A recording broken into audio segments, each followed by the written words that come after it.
பழைய மாணவன் திரு குவி பஞ்சலிங்கம் அவர்கள் தன் வாழ்த்துறையை தெரிவிப்பார். பெருமான் பெரியபுலம் வீரத்தி விநாயகர் திருப்பாதங்களை வணங்கி இங்கே வந்திருக்கின்ற வந்து சென்ற அறிஞர் பெருமக்கள் அத்தனை பேரையும் வணங்கி இங்கே வீட்டிருக்கின்ற அருமை பெரியோர்கள், கலைஞர்கள், ஆய்வாளர்கள், தொழில் வித்தகர்கள், ஆசிரியர் பெருந்தகைகள், மாணவ மாணவிகள் அத்தனை பேரையும் கரங்கூப்பி சிரம் தாழ்த்தி வணங்கி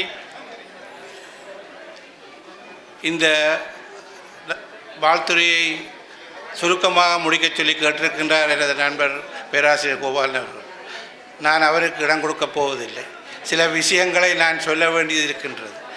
முதற்கண் நான் உங்களிடம் கேட்டுக்கொள்வது என்னவென்றால், தயவு செய்து அமைதியாக இருந்து இந்த விழாவிலே என்ன நடக்கிறது என்பதை கொஞ்சம் கூர்ந்து கவனியுங்கள். இப்படி ஒரு விழா நமது கிராமத்திலே, அதாவது 4வது 5வது வட்டாரத்திலே எத்தனையோ காலங்களுக்கு, எத்தனையோ ஆண்டுகளுக்கு பிறகு நடைபெறுகின்றது. இந்த விழாவிலே நாங்கள் ஊர்ந்து கவனிக்க வேண்டிய சில முக்கியமான விடயங்கள் இருக்கின்றன. ஆகவே தயவு செய்து இந்த நாட்டில் வாழுகின்ற, இந்த கிராமத்தில் வாழுகின்ற பெரியோர்களோ அல்லது புலம்பெயர்ந்த நாடுகளிலே வாழ்ந்து இன்று இந்த நிகழ்ச்சிக்காக இன்று வந்திருக்கின்ற பெரியோர்களே, சற்று கூர்ந்து கவனியுங்கள். நமக்கு மிக பாரிய பொறுப்பு நம் தலைமையில் இருக்கின்றது, நம் வருங்கால சமுதாயத்தின் மேல் இருக்கின்றது, நம் பிள்ளைகள் மேல் இருக்கின்றது. ஆகவே தயவு செய்து அமைதியாக இருந்து இந்த விழாவினை உன்னித்து கவனிக்குமாறு உங்களை மிகவும் தாழ்வன்புடன் கேட்டுக்கொள்கின்றேன். முதலிலே நான் நன்றியும் வாழ்த்தும் சொல்ல வேண்டியது இந்த கிராமத்திலே இன்று வாழ்ந்து கொண்டிருக்கின்ற மக்களுக்கு, அதாவது 4வது 5வது 6வது வட்டாரங்களிலே இங்கே வந்து குடியேறி இன்றும் வாழ்ந்து கொண்டிருக்கின்ற இந்த மக்கள். நாங்கள் எல்லாம் ஊரை விட்டு ஓடிப்போய் இன்னொரு நாட்டிலே இருந்து வசதியாக வாழ்ந்து கொண்டு இங்கே வந்து ஒரு கிழமையோ 2 கிழமையோ லீவ் எடுத்து வந்து இங்கே நின்று எல்லாத்தையும் சொல்லிட்டு போயிடுவோம். நாங்கள் அனுபவிக்கிற வாழ்க்கை வேறு. ஆனால் இங்கே இருக்கின்ற இந்த கஷ்டங்கள் அத்தனையையும் தலைமையில் ஏற்று வாழுகின்ற இந்த கிராமத்து மக்களுக்கு நாங்கள் நிச்சயமாக நன்றி சொல்ல வேண்டும். ஆகவே அவர்களுக்கு என் சிறந்தாழ்ந்த நன்றி. இங்கே வாழுகின்ற இந்த குழந்தைகள், அவர்களுக்கு நாங்கள் என்ன செய்ய முடியும்?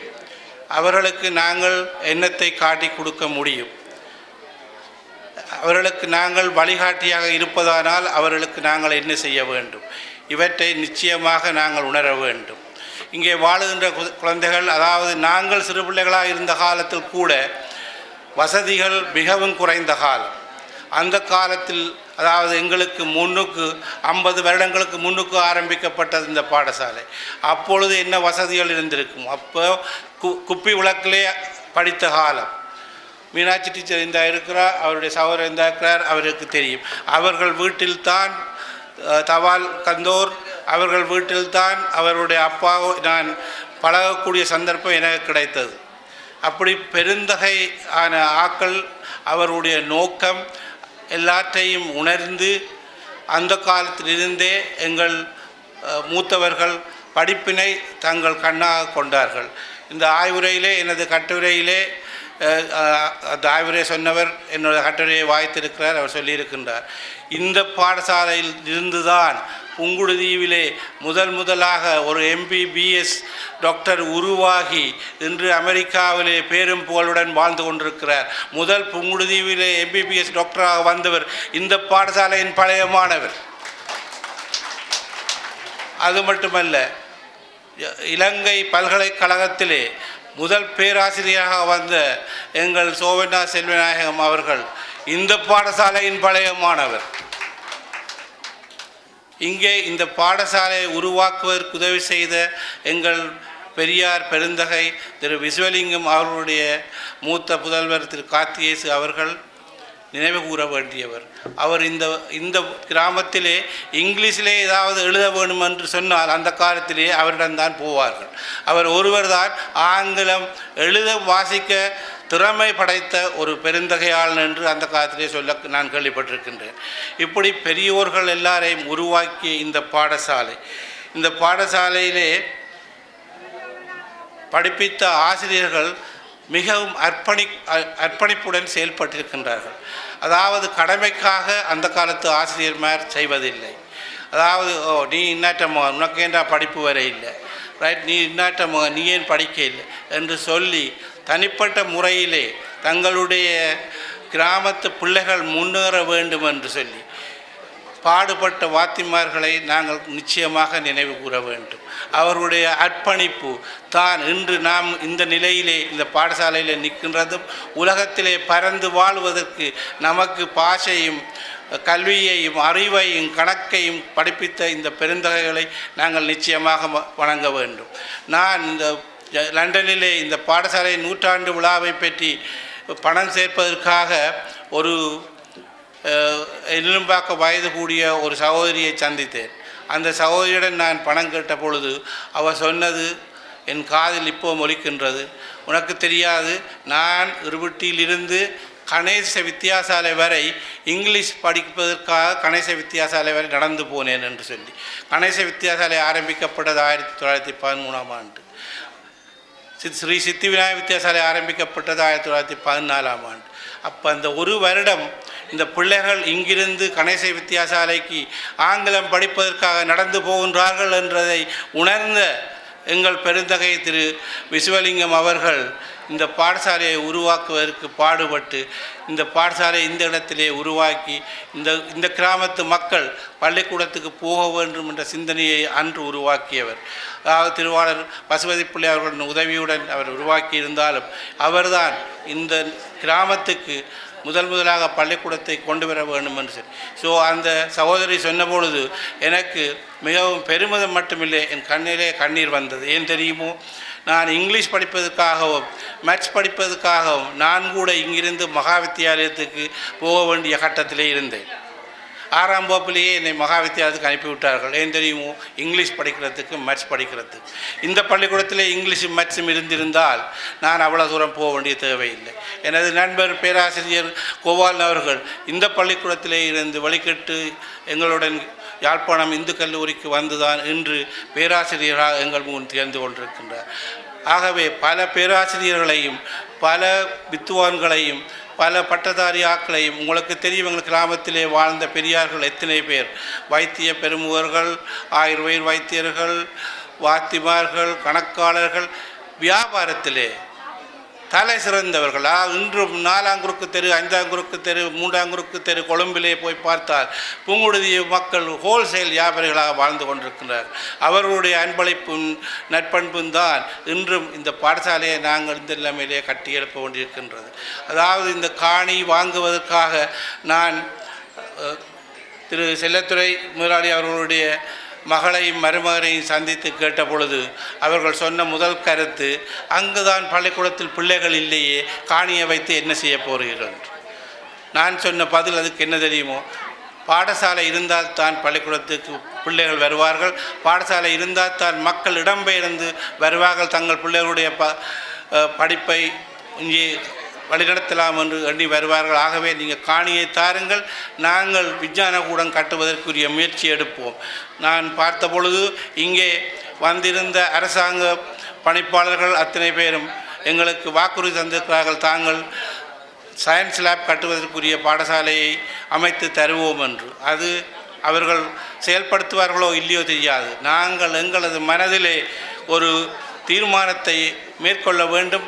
முக்கியமாக புலம்பெயர்ந்த நாடுகளிலே வாழுகின்ற மக்கள், உங்கள் மனதிலே ஒரு இதை ஏற்படுத்துங்கள், ஒரு வைராக்கியத்தை வையுங்கள்.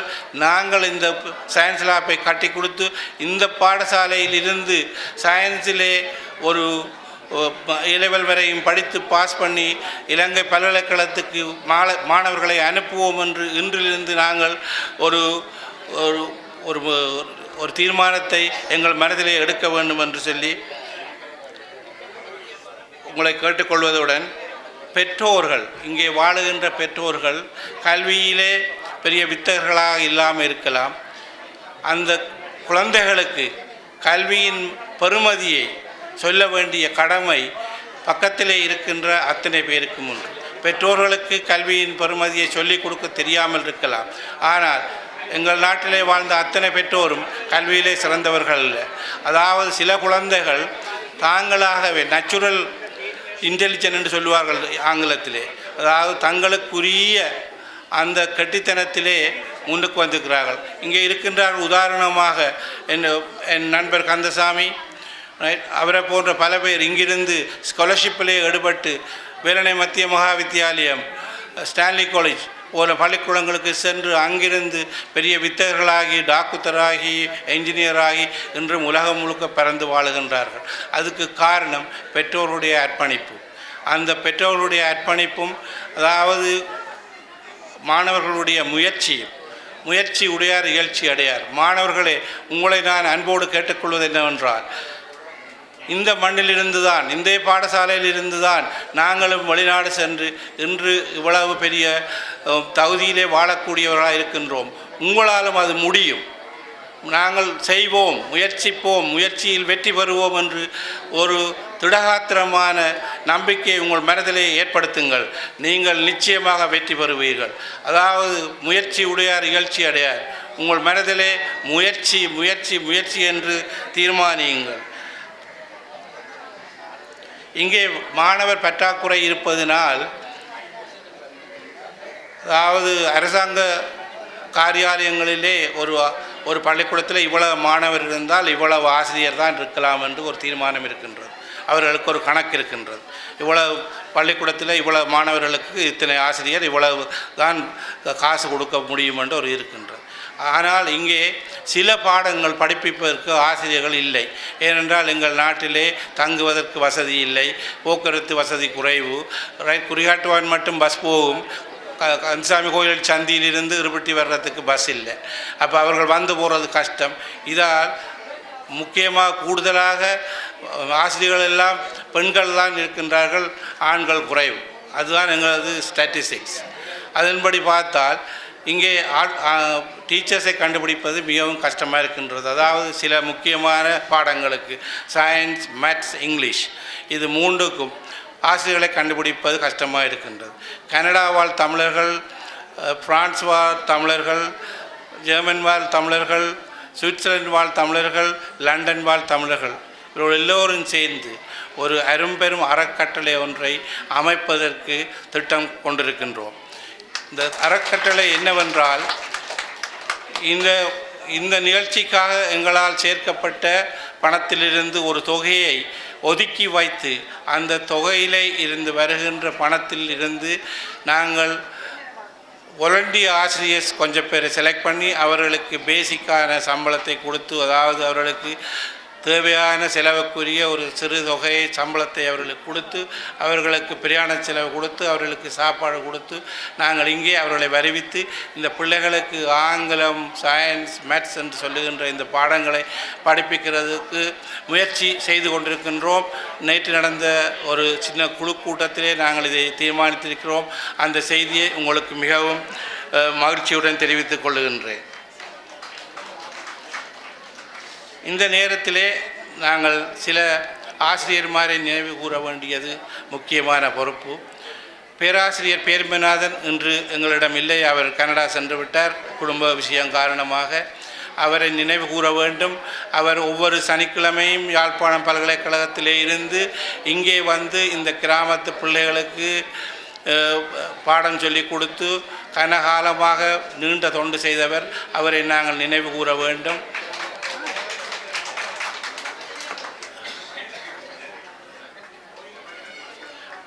அவர் பெரியபுலம் வீரகத்தி விநாயகர் ஆலயம், அரியநாயகன்புரம் விநாயகர் ஆலயம், இது ரெண்டிலுமே பஜனைகளை வைத்து பிள்ளைகளை நெறிப்படுத்தி வழிமுறைப்படுத்தி அவர்களுக்கு நல்லது செய்ய வேண்டும் என்று தனது ஒரு பேராசிரியர் நேரத்தை பஜனையில் கழிப்பதானால் சிந்தித்து பாருங்கள். பேராசிரியருடைய பெறுமதி என்ன, அவருடைய நேரத்தினுடைய பெறுமதி என்ன, அதெல்லாத்தையும் மறந்து இந்த நாட்டிலே வந்து இந்த கிராமத்துக்கு தான் பிறந்த கிராமத்துக்கு தொண்டு செய்ய வேண்டும் என்று முக்கிய பங்கெடுத்தவர். அவரை நாங்கள் நினைவு கூற வேண்டும்.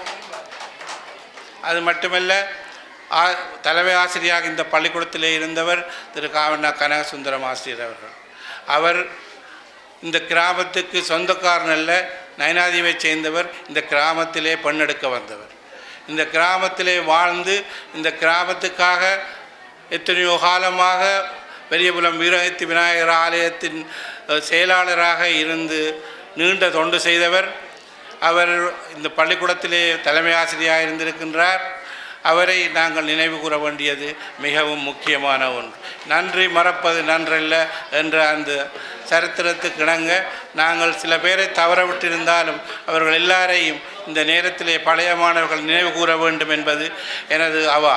அதாவது சோமசுந்தரம் ஆசிரியர் அவர்கள் கிழக்கூரில் இருந்து இங்கு வந்து படிப்பித்த காலத்திலே தான் நான் அறுவரியிலே அவருடன் சேர்ந்தேன். அவருடைய மகளார் அங்கே இருக்கிறார். அவருடைய மூத்த மகன் பவான் என்னுடைய கிளாஸ்மேட். இவர்களுடன் நான் பழகியிருக்கின்றேன். கனடாவிலே அவருடைய மகள் சோமசுந்தரம் மாஸ்டருடைய மகள் கனடாவிலே இருக்கின்றார்கள். அவர்களுடன் நான் பழகியிருக்கிறேன். அவர் நீண்ட காலமாக கிழக்கூரில் இருந்து இங்கே சைக்கிளிலே வந்து நீண்ட காலமாக இந்த பள்ளிக்கூடத்தின் முன்னேற்றத்துக்கு பாடுபட்டவர். ஆகவே அவருக்கு தலை சாய்த்து நாங்கள் வணக்கம் செய்ய வேண்டியது எங்களது முக்கிய கடமையாகும். அது மட்டுமல்ல, தம்பிப்பிள்ளை வாத்தியார், அதாவது எங்களது பேராசிரியர் கோபாலன் அவருடைய தாய் மாமன், அது மட்டுமில்லை அவருக்கு பெண் கொடுத்த மாமன். ஆகவே அவரும் அப்படித்தான். அவர் அங்கிருந்து பெருங்காட்டில் இருந்து இங்கு வருவார், வந்து இங்கு நீண்ட காலமாக படிப்பித்தவர். இப்படி சில பெயர்களை நாங்கள் நிச்சயமாக வளர்க்க வேண்டும். ஏனென்றால் அவர்கள் தங்களது பிள்ளைகள் மாதிரித்தான் ஒவ்வொரு பிள்ளைகளையும் நேசித்தார்கள். அதுதான் முக்கியமான ஒரு விஷயம். பரிமளம் செலுத்தி அவர்களை பற்றி சொல்கிறார்கள். அவர்கள் எனது மூத்த அண்ணியார், எனக்கு தாய் போன்றவர். அப்போ எனது குடும்பத்தில் உள்ளவரை நானே புழுவுவது அவ்வளோ அழகல்ல. அவர் கோண்டாவில் பிறப்பிடமாக கொண்டவர். எனது மூத்த சகோதரர் கூவி செல்லத்திலே உங்களை எல்லாருக்கும் தெரியும். அவரை மணந்து இந்த அதாவது அவருக்கு கோண்டாவிலே வீடு வாசல் எல்லாம் இருக்கின்றது. அவருக்கு கொடுத்த சீதனம் அங்கே. தனது கணவனுக்காக வேண்டி தன் கணவனுடைய நாட்டிலே வாழ வேண்டும் என்றதுக்காக வேண்டி கொழும்பிலே இருந்து 1958ஆம் ஆண்டு நடந்த போரிலே கொழும்பை விட்டு கொழும்பிலே வாழுகின்றவர்கள் இவ்வளோ வசதியாக வாழ்ந்திருப்பார்கள் என்று உங்களுக்கு தெரியும். அது எல்லாத்தையும் மறந்து புங்குடுதிய மண்ணிலே வந்து இந்த மண்ணிலே தான் வாழ்ந்து தன் கணவனுடன் சேவை செய்ய வேண்டும் என்று சொல்லி இந்த நாட்டிலே சர்வோதயம் ஆரம்பிப்பதற்கும் அவர்கள்தான் உதவியாக இருந்தவர்கள். ஆகவே அவர்களையும் நாங்கள் நிச்சயமாக நினைவு கூற வேண்டும்.